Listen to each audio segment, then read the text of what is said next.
Yes. Call Amanda Thomashow to the stand.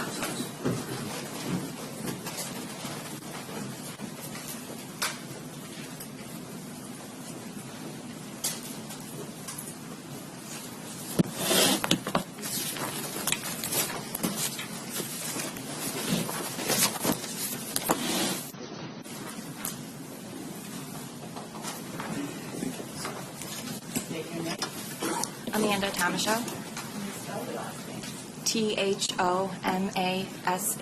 Thomashow. Thank you, Anna. Good morning, Amanda. Good morning. We need to make sure you keep your voice up. That microphone does not make it louder. It just records it, and so we'll need to be able to hear you way back here, okay? Okay. All right. Amanda, what year were you born?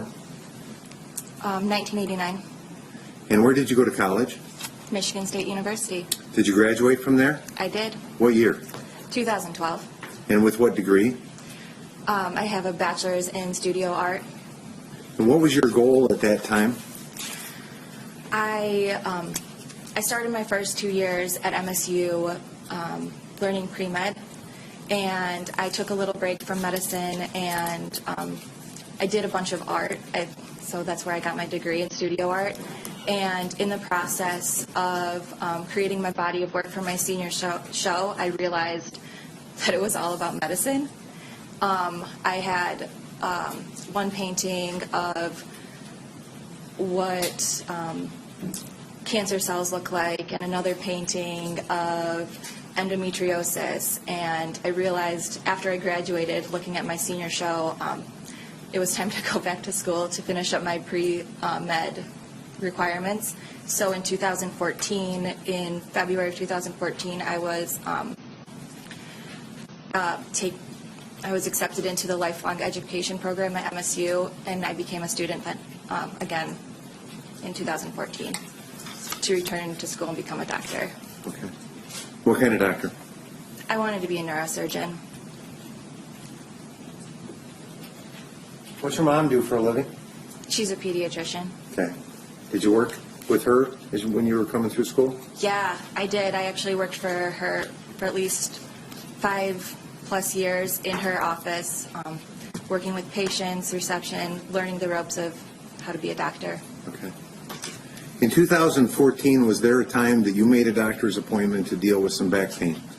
Yeah, so in high school, I had broken a few bones, and I limped around. I didn't have time to go to a doctor, so I limped around for years and years, and in 2014, when I signed up for classes to become a doctor, I realized I should probably go and get my limp checked out.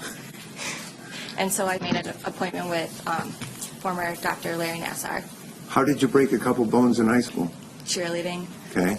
I was always ready to try the most difficult stunts. Okay. And so I broke a Which is great as long as people catch you, right? It's so fun until you break 3 bones at the same Okay. time. So, in 2014, you decided to contact Dr. Nassar? Yes, Why him? because he was the best. He was, first I knew of him because my mom had learned from him in med school. My baby sister was a gymnast at Twistars and saw him there. My middle sister saw him for knee problems, and I had actually seen him in high school right before I broke all those bones. And so he was the one to go to. So my mom, as a pediatrician, she referred patients to him, and so she referred me to him as well. How old were you at the time? 24. Do you recall what date the appointment was? March 24th, 2014. What was the medical practice that you were going to go to? MSU Sports Med. They're a college of osteopathic medicine. It's in the Ide building right across the street from MSU, but it's part of MSU's clinic. And that's where Dr. Nassar practiced? Yes. You mentioned your sister's treated with him. How much younger than you are they? Baby Jess is 11 years younger than I am. And a T-shirt for easy access for manipulation, but It was March, and I run cold, so I was wearing sweatpants and a T-shirt.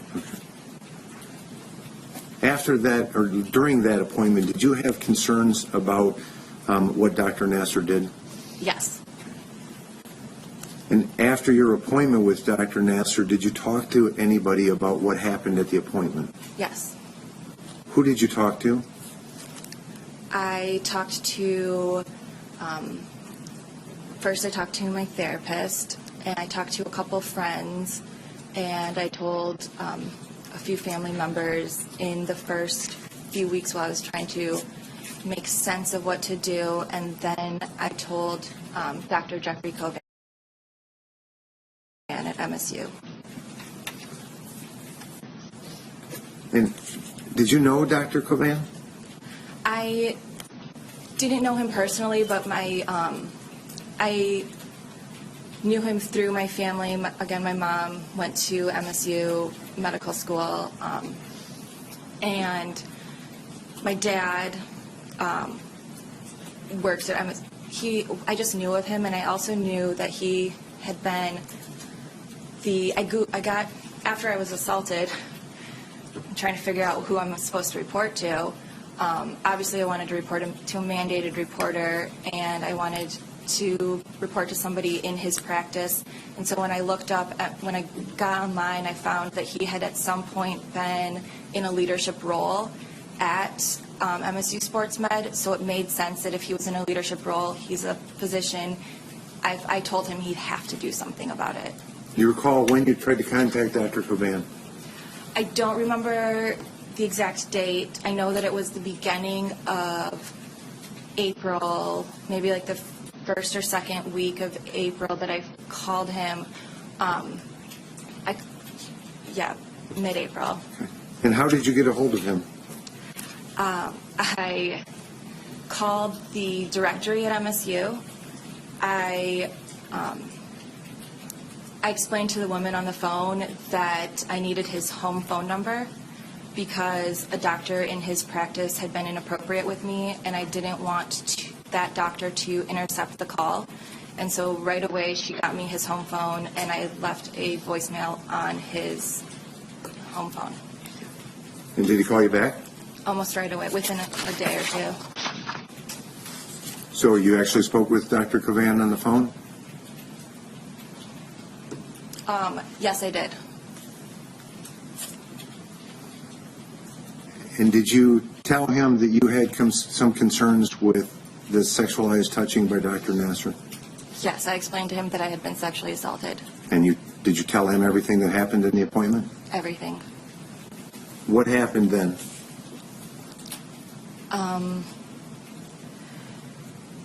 It was an interesting meeting. He had, in the process of the meeting, I had mentioned that that Larry had liked a photo of me on Instagram, and I had gone onto Larry's Instagram, and I noticed that he had a bunch of underage, very young girls that he was friends with on his Instagram, and kind of when you've been like assaulted, you kind of go down these rabbit holes sometimes. And so I realized that through his Instagram he had been grooming people. Excuse me. And I'm sorry, Your Honor. This is not only irrelevant, but it also is hearsay, so we object on both grounds. What Ms. Thomashow related to Dr. Covan has nothing to do with these allegations, and her discussions with Dr. Covan are clearly hearsay. Well, I think you made the Instagram portion. Yeah, we can move on from that. What she told Dr. Covan, we believe, is relevant, Your Honor, because it does set into course a course of action. But I can move on from the Instagram part. So after you talked with Dr. Covan, was it your understanding that there was going to be some follow-up? absolutely, as I left his office, he told me, Amanda, if you felt like you had been violated, you were violated. Thank you so much for reporting this to me. Somebody will be contacting you from HR shortly. Okay, and that was mid-April. Yes. Okay. And Amanda, did you talk to him personally, or was it just the phone call? I talked to him over the phone and then in person. so did you hear from somebody from HR? No. So we're in the middle of April. When's the next time that you heard from anybody from MSU? About a month later. It was the middle of May. I was getting ready to head on a family vacation that was scheduled for the end of May. And Christine Moore from MSU called me to follow up on a complaint I had made about a doctor. Who is that person? Christine Moore, And did she tell you why she was calling? because Objection, Your Honor, calls for hearsay. No, Your Honor, goes to the state of mind of what Ms. Thomashow did next in explaining the complaint. They accepted only for state of mind, Ms. Thomashow. Okay, What you do can I do? answer. Okay. She called me to follow up because she heard that I had made a complaint about a doctor at SportsMed, and she wanted to ask how I was doing and if I wanted to tell her about the appointment. And that is when I explained to her that I had been sexually assaulted, and she used expressions of shock on the phone. It was clear that she had not gotten all of the details when I spoke with her on the phone. Why do you say that? Why do you have that impression? Because as soon as I told her what Larry did to me, where he put his hands without gloves or anybody else in the room and without asking for consent, she realized that I had been sexually assaulted and asked me to clarify the details. And after I did, she asked me to come in to meet with her in person. Okay, so on that phone call, you said that was middle of May? Yeah, Was that May 15th, I think you said? mid-May. Yeah. Okay, of that sounds right. 2014? Yeah. What did you tell Christine Moore about what happened in the appointment with Dr. Nassar? Excuse me, Ms. Thomashow. Your Honor, this is where we get into what the subject of my motion was earlier about this testimony being irrelevant. You've already ruled on it, but in order to preserve the record, may I please have a continuing objection to relevancy so I don't have to interrupt Mr. Teeter's exam at every question? Thank you, Your Honor. Decided about the relevancy is in his testimony, but your objection will be noted. Thank you, Your Honor. Okay, Ms. Thomashow, so you're on the phone with Christine Moore, right? And did she ask you what happened at that appointment? Yes, she did. Start from the beginning. What did you tell Christine Moore?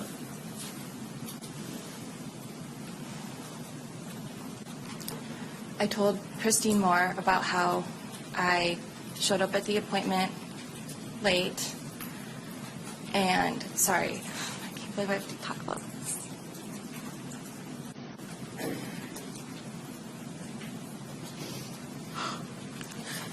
You some water?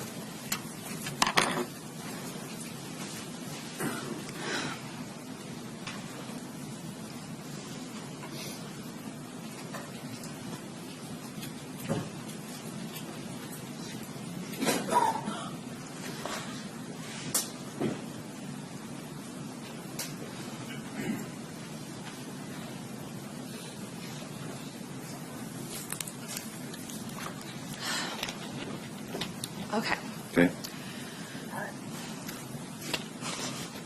When Christine Moore called me, I told her on the phone about how I had showed up a little bit late to the appointment. And he still saw me, even though I was late.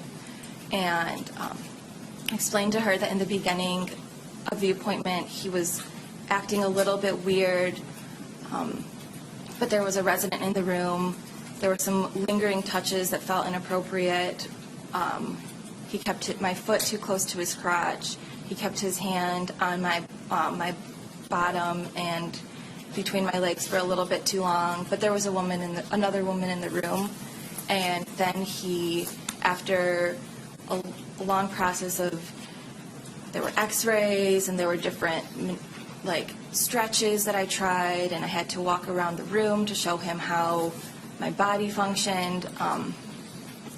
Then he had the resident leave the room, and he had me lay down on the table, and I told Christine Moore about how he put his hand up my shirt and massaged my breast, and I made him stop. And then he put his hands down. He had me lay down on his exam table, face down, and he started by massaging my upper back, and then he worked his way down.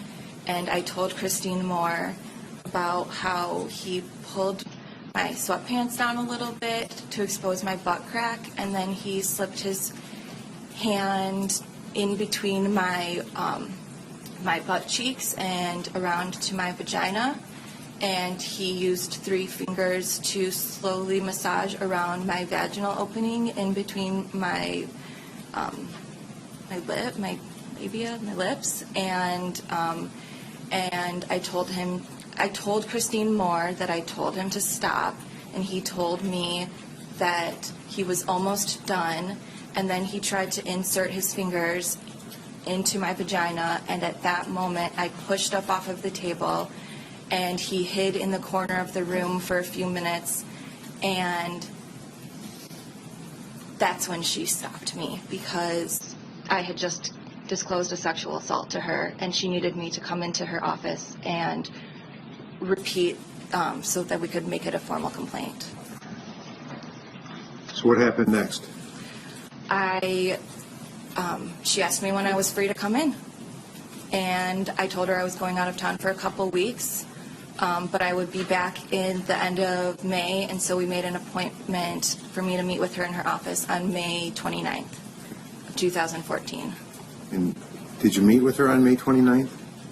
Yes, I did. Where did you meet with her? It was her office, somewhere on campus. I believe it was Old Hall. Did you meet just with her on May 29th, or was anyone else there? I met with her, and after I showed up, she told me she had also invited Valerie O'Brien from MSUPD to sit in for the interview.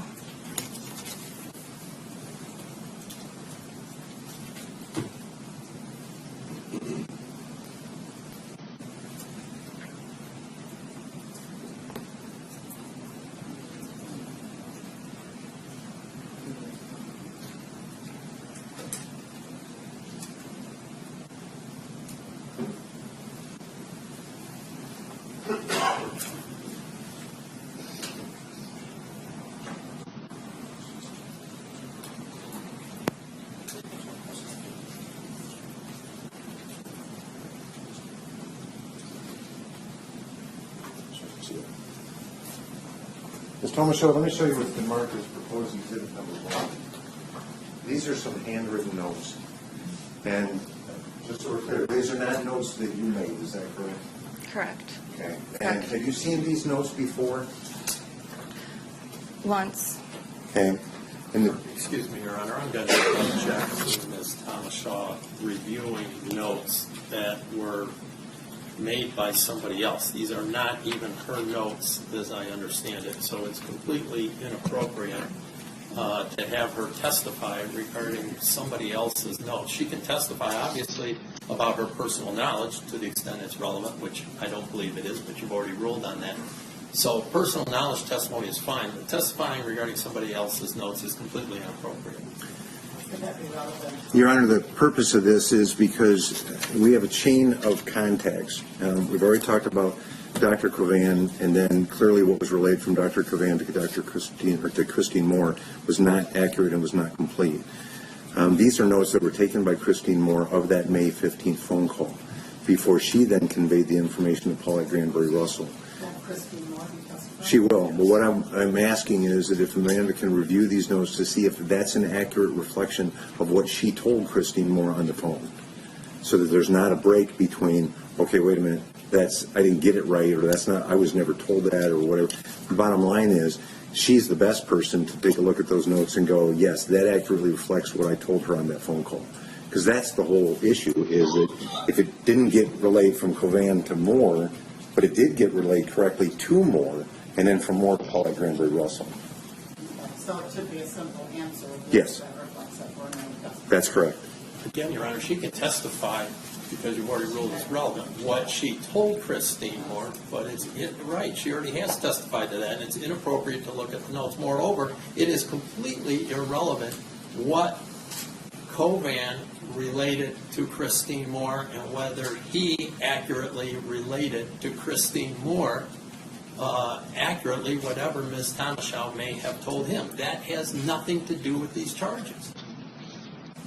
Well, it's all part of a pattern moving toward your client, so I think it is relevant.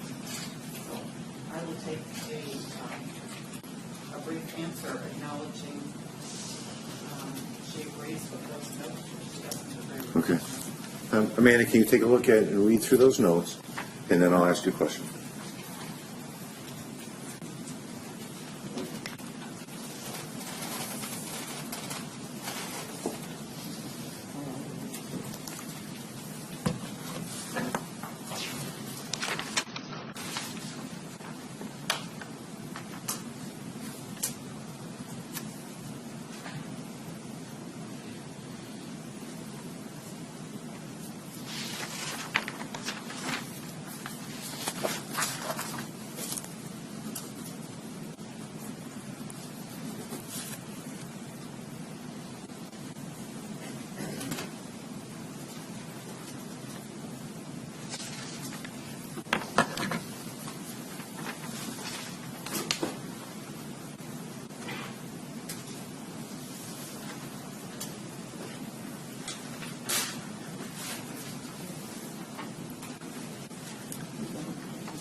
Yeah. I don't want to keep reading these. Sorry. They're Take accurate. your time. They're good. You okay? You've had the opportunity to review them? Yeah. Are those notes an accurate reflection of what you told Christine Moore on the phone on May 15th of 2014?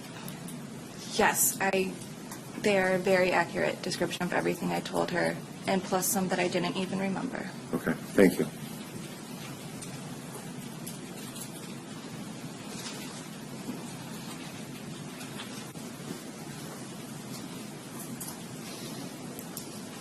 And just to clarify, you had said when you talked to Christine Moore, she seemed shocked. Did you recall specifically what she said that gave you that impression? Objection on lack of personal knowledge. What she thinks Christine Moore was experiencing in terms of shock. What? Repeat your question again? Yes, and what specifically did Christine Moore say that you interpreted to mean she was shocked by what you told her? Same objection. Goes. Overruled. She's already testified without objection that she could tell Christine Moore was shocked, so I think she can explain what she means by thinking Christine Moore was shocked. It became clear to me that Christine Moore was shocked by my description of what happened in that room, because when I started to explain where Larry put his hands, and I got through the description of the assault, she had to clarify details. She said things along the lines of, "I'm sorry, what happened? Excuse me? You're going to have to repeat that." And those are sounds of somebody who is shocked. Okay. And the tone of her voice seemed to indicate the same thing? Yes. Okay. So you met with her again then on May 29th. You said with her, and was it Detective O'Brien? Yes. And who's Detective O'Brien? Somebody that works for MSU. Okay. Is she a police officer? Yeah. Okay. And were you interviewed again by the two of them? No. Tell me what happened at the May 29th meeting. Well, on May 29th, they interviewed me, and I told them everything that I told Christine Moore over the phone, and I told them about how when I first got to the appointment, he was looking at my feet, and he was looking at one of my left foot and talking about how my arch was really high, and he had my foot on his leg, and it was super close to his penis, and it made me, he was wearing pants, but it made me very uncomfortable how close my foot was to his crotch, and I kept kind of trying to pull it away, but he kept, just held onto my foot and kept it really close to him. So that was the first thing that I thought was weird about the appointment, but okay. And then I explained that later in the appointment when he had me, he wanted to examine my gait. He had me walk across the room and then back to him. And when I was standing next to him, I was facing the resident who was across the room, and he was talking about how my glutes weren't firing right or something, and he put his hand on my butt and had his fingers right on my, in between, right on my crotch, over my sweatpants. And I looked across the room at the resident, and it was like, this is kind of weird. Why is his hand still here while he's talking? But she's in the room, right? So he's not going to be doing something inappropriate with another person in the room. So that was weird. And then he had me go and do an x-ray that I thought was really weird, like an x-ray of my, vagina, the way that he had me, I think it's called a butterfly x-ray or something like that. And it was weird that he never showed me the images when we looked over my x-rays later. Because after I got the x-rays, I came back to the room, and then he talked about how there was this problem with my back, and one of my legs was longer than the other, and this and that, and but he could fix me, he could adjust me and make me better again. And it was weird because we never looked at the butterfly x-ray, but maybe we didn't need to. So, and then he talked about how he was going to need to work on me. And that is when he sent the resident out of the room. He told her that there was a cool injury down the hall, and she didn't want to go at first, but he said, no, you've got to go. I'll meet you there. I'll be there in a second. So she left, and he closed the door, and so I explained to Valerie and Christine that after he closed the door, he had me lay down on the table, first on my side, and that's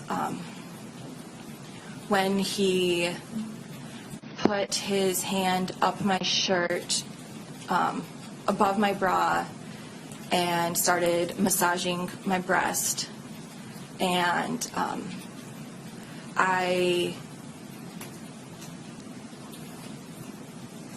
what do you do, man?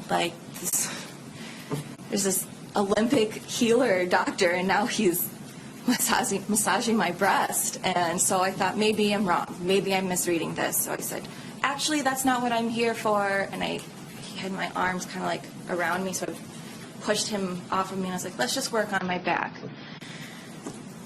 And then he had me lay down, like I explained earlier, he had me lay face down, and he went over, grabbed the lotion, came back, started on the top of my back, worked his way down, tried to finger me. I stopped him, and then when he hid in the corner of the room and he was using his hand sanitizer, because my foot had been so close to his crotch earlier, I had seen the size of it, and it became clear when he was hiding in the corner that he was waiting for that he had become excited and that he was waiting for his erection to get smaller. Bulge was noticeably larger, and he was waiting to calm down before he came back and talked to me. And then, but, I mean, when you've been sexually assaulted by a doctor that you trust and is the hero of the community that you live in, what do you do? Because what else is he capable of? So I just sat there. I got dressed, like, pulled my clothes up and just sat there frozen, like, how do I get out of this room alive, honestly? And then he came, after he calmed down, he came over and he sat down on his computer, and his computer froze, and he wanted me to come back for another appointment. And his computer was frozen, and it was taking forever, and I kept saying, it's okay, I'll call back. He said, no, I don't want you to leave. I'm going to be going out of town soon. I've got to make sure that you get in. We've got to do this treatment often so that we can get your... I'm sitting there like, what? Okay, so this is the only way that I get out of this room alive is if I, agree to come back for more. And so he's finally gets the computer to work, and he starts offering me appointments. He offers me 10. I finally agree to one, and as he's offering them to me, he says, don't worry if you're on your period in the future, I can work around it. And that was the moment it became clear to me that I wasn't his only victim. And I looked around and found his room, little girls who wouldn't have any idea that what he was doing was sexual assault because they didn't work at a doctor's office and they weren't studying to go to medical school, and they hadn't been to a gynecologist before, so they didn't know that if somebody puts their fingers inside of you, you need to have consent and preferably gloves and maybe washed hands, and somebody else in the room. And in that moment, I was sitting in a room with a monster. What was I going to do? How was I going to stop him? So I agreed to an appointment, and I got out of there. And yeah. So at any time during his exam, did he wear gloves? No. You said he put lotion on his hands? Yes. Okay.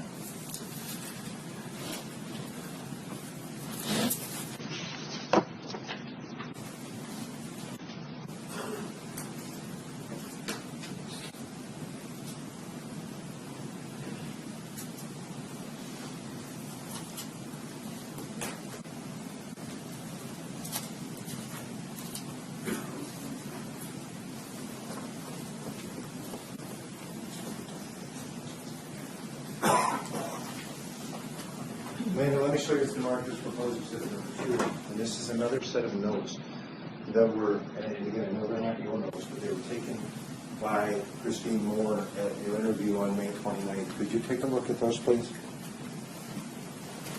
Your Honor, same objection for the record that I made to Exhibit 1. So we're just asking her to say if those are an accurate depiction of her. That's all, Your Honor.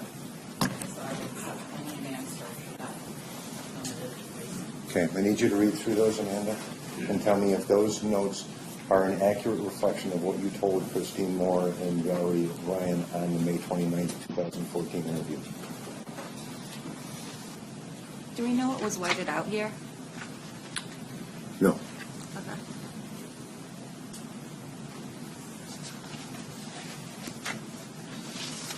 Have you had the opportunity to review proposed Yes. exhibit number 2? Yeah. And do those notes accurately reflect what you told Christine Moore and Valerie O'Brien on May 29th, 2014? They do.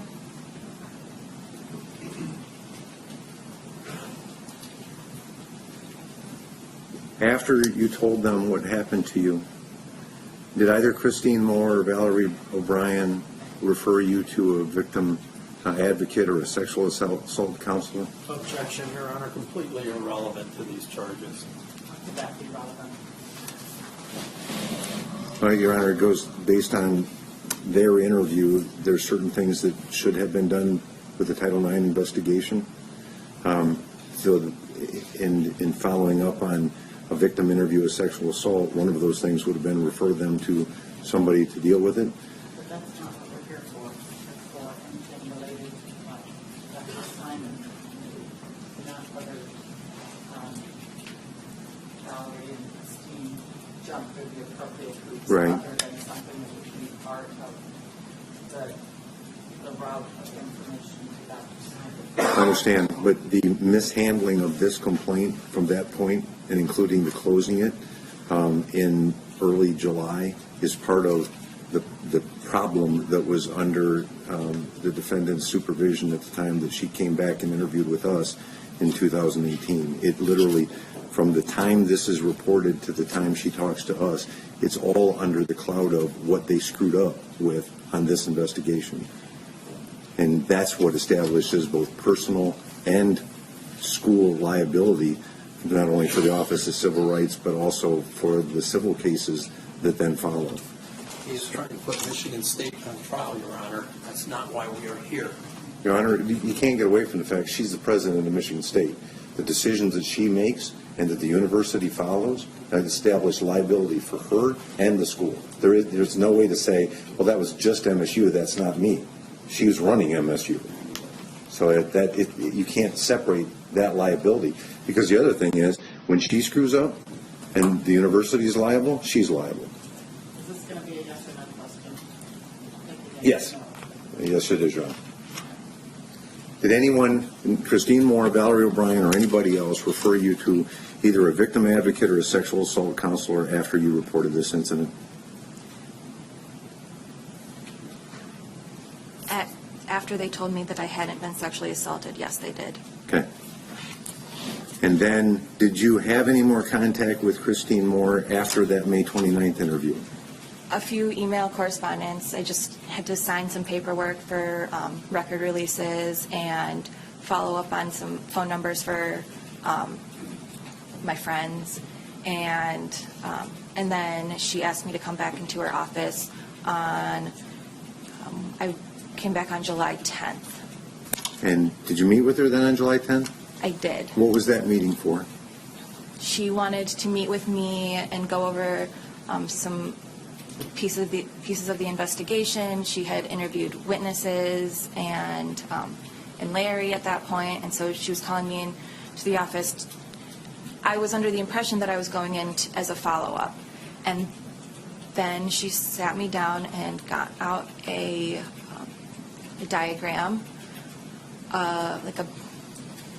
just a white piece of paper with an outline of a vagina, and she started showing me where he touched me, and I realized at that moment that she was explaining to me that I hadn't been sexually assaulted, and she told me that she had interviewed 4 female experts in the field. Excuse me, And Ms. Thomashow, I'm sorry, I don't mean to interrupt, but Your Honor, this is clearly getting into hearsay. I think I can rephrase the question, Your Honor, to resolve that. Based on that meeting with Christine Moore, Amanda, based on that meeting, was it your impression that they were going to close the investigation? she told me she was so sorry, but there was nothing more they could do, and that I didn't understand the difference between sexual assault and medical procedure. And was it over then? And then I asked her, well, does Valerie still need my victim impact statement? Or is that over too? And she said, she's not going to need that anymore. The investigations are done. And then she apologized. At some point gave me information about sexual assault, support groups.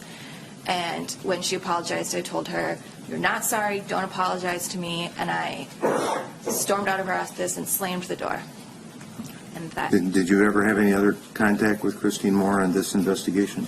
No, I did not. Wait, that's not. She did email me the title, one of the versions of the Title IX a few days later. Okay, the Title IX report she drafted? Somebody drafted it. As That was the response to your complaint? Yes. Okay. And did it reflect your complaint was being closed? Yes. Okay. So since you reported this in 2014, have you received anything from MSU? I've received a bunch of phone calls asking for donations. I have I've gotten hundreds of nights of no sleep because of reoccurring nightmares, probably thousands of anxiety attacks, some so bad that I ended up having to go to the hospital. I now have about 12 bleeding ulcers in my digestive tract as well, and I get ulcers in my mouth every time that MSU comes back into the headlines. So I have one right now. I have skin lesions, actually, every time I get really stressed. It's part of Crohn's, which is a disease that is tied to sexual assault. Or there have been links found between sexual assault and the onset of Crohn's, which actually I started getting sick last year during sentencing. I believe you were there that day that I started getting the ulcers in my mouth. Thanks. And I lost my sense of self. I wanted to die for years. I have now, thanks to MSU, I can't park on the top of parking structures because of the overwhelming urge to drive off of them. I have, forever my name will be tied to Larry Nassar. I've lost trust and faith in the university that I grew up worshiping. I can't be alone with men. I have anxiety attacks every time I go to the doctor. I've gotten back into abusive relationships because I hated myself, because I thought that I was wrong for years. The way that MSU treated me, silenced me, killed me. And I'm not the same person. So I have, that's what I've gotten in return for reporting. Your original plans to become a neurosurgeon? How could I be a neurosurgeon if I can't even be around doctors without freaking out? I have no further questions, Your Honor.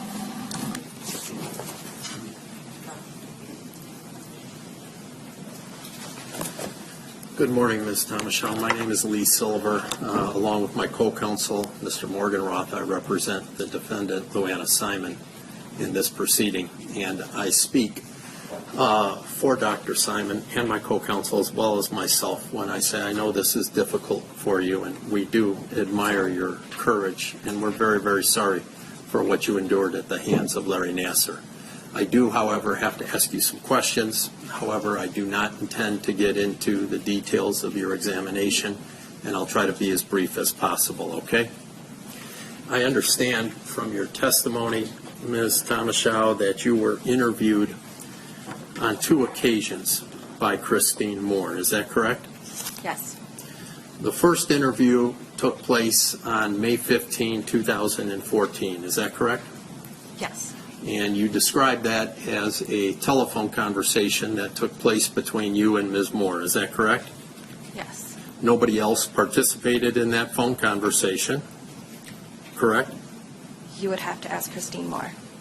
As far as you are aware, nobody else participated in that telephone conversation, correct? Correct. In other words, Luanna Simon did not participate in that phone conversation to the best of your knowledge, true? Could you repeat that? Yeah. To the best of your knowledge, the phone conversation that you had with Christine Moore on May 15, 2014, where she initially contacted you and interviewed you, Luanna Simon did not participate in that telephone conversation with you and Ms. Moore. Is that true? Christine Moore said the only person I spoke with on the phone was Christine Moore. I have no idea who else was on the call. Okay, and so likewise, you're not aware that Paulette Cranberry Russell participated in that telephone conversation, is that true? That would be a question for her. I think she's expressing that she doesn't know if anybody else was sitting in the room with Christine Moore. Likewise, Ms. Thomashow, your second interview with Ms. Moore that took place on May 29, 2014, Luanna Simon was not present for that meeting or that discussion, is that correct? I did not see her there.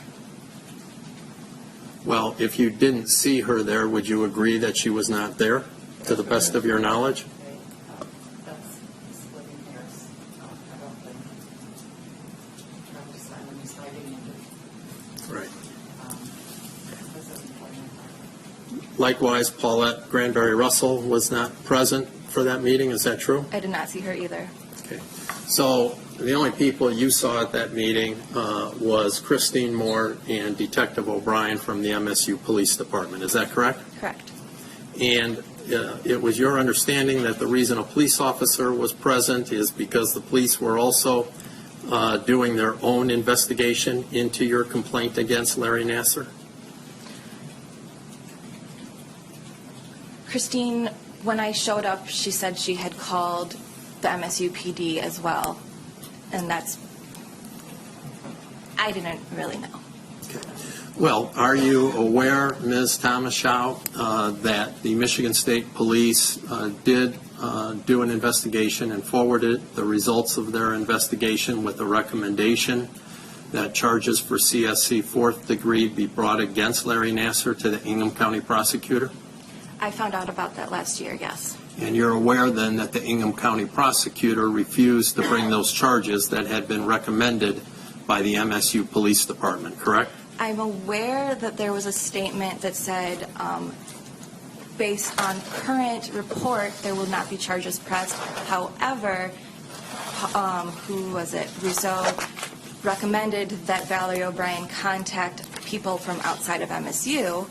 So it was based on the current report, charges weren't pressed, but not on what should have happened.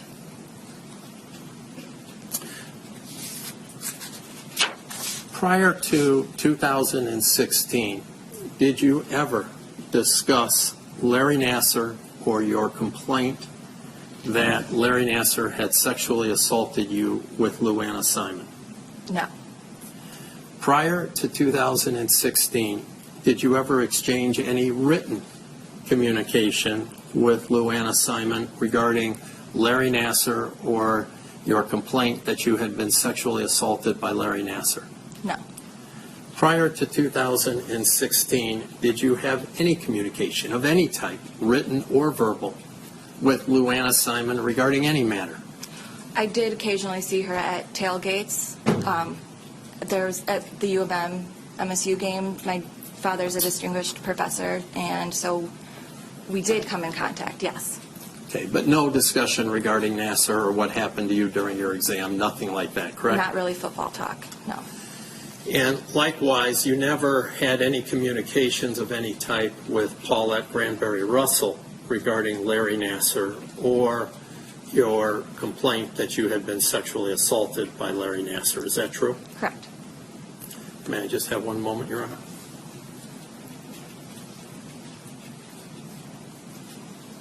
No further questions, Your Honor. Thank you. Briefly, Your Honor.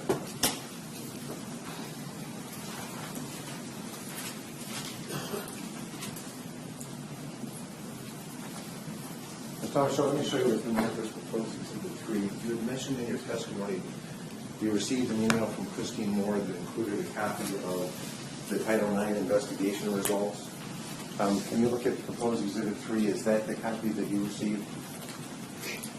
Objection, Your Honor. This exceeds the scope of cross-examination. We did not mention the report during her cross-examination. Your Honor, for efficiency, I can call her back again in April, but that seems a waste of the court's time.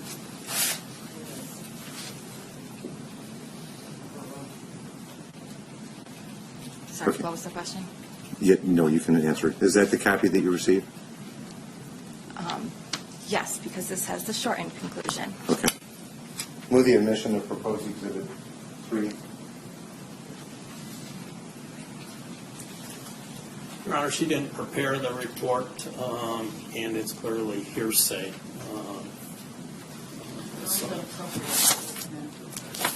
Just that this was the copy that she was sent. I'll have Christine Moore tie it in with, because there's actually 2 different copies of this report. So I can either wait and move it under Christine, or I can move it now. But either way, she received one, and Christine finalized a different one. Okay, so without testimony saying that it's accurate, I will accept it just as a document that I have received. Thank you, Your Honor. No further questions, Your Honor. Ms. Thomashow, you never forwarded a copy of the report marked as Exhibit 3 to either Luanna Simon or Paulette Granberry Russell. Is that true? That is not my job. So you did not forward it to them, correct? Correct. And to the best of your knowledge, did Luanna Simon ever see a copy of that report? To the best of my knowledge, I would assume that the president of a university that touts the fact that they are great at handling sexual assault, especially after Luanna's 2012 speech about mandated reporters and her reaction to Penn State, I would assume that if their big money-making doctor assaulted one of her students, she would know. While I appreciate your assumption, Ms. Thomashow, my question really is, are you aware of anybody who gave that report to Luanna Simon? Not personally. Thank you. May she be released? Yes, Your Honor, and I've informed Ms. Thomashow she's not being released from subpoena. She's subject to recall and but that includes her examination. Maybe she won't be recalled. Yes, we're hoping, Your Honor. Okay. Or else you can hear about more ulcers. So. Thank you so much for being here. Thank you, Your Honor. Courtroom for your property outside. Thank you.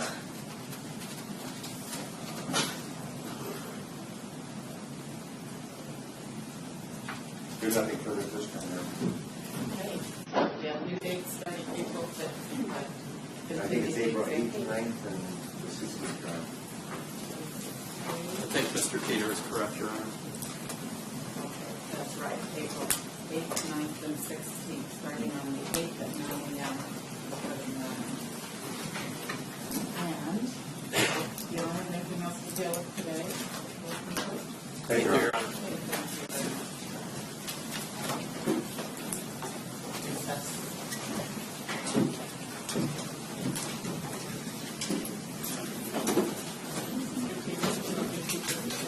Either way, Your Honor, I can retain them or the ones that are admitted if you want to hold them separately.